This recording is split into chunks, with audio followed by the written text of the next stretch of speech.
Pavlov's aim was to discover what caused saliva to flow. He rerouted the salivary ducts to the outside of his dog's cheek so that he could collect and measure the spittle.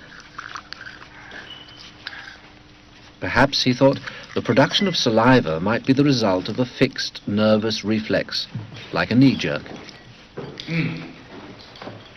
5 минут 42,5 секунды.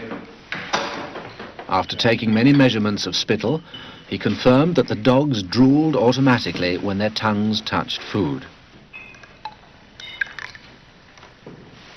He called the response the salivation reflex. 4,5. Хорошая собачка. Я предлагаю поменять собаку. But his work started to run into trouble. As his dogs became familiar with the experimental routine, they started to fill their cheek tubes before Pavlov had a chance to stimulate their tongues. The dogs were learning to anticipate food. Pavlov tried a new technique. He erected screens so that the dogs couldn't see what was going on. Before passing meat through the hatch, he introduced a stimulus that was totally unrelated to feeding. A ticking metronome.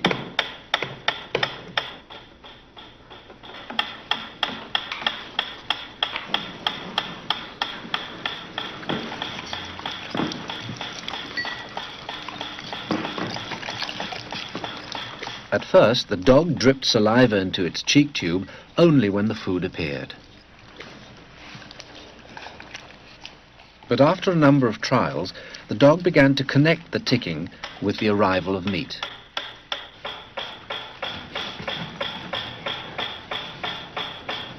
Soon, the sound alone made the dog drool.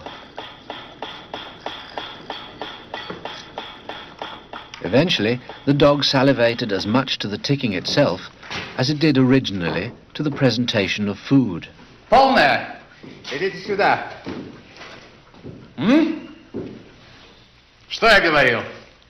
He called this new response the conditioned reflex. Собака.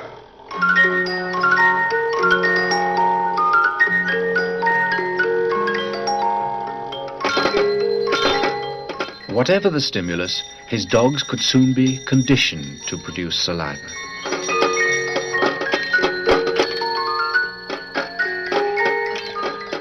Pavlov believed that he had discovered how animals learned, even in the wild.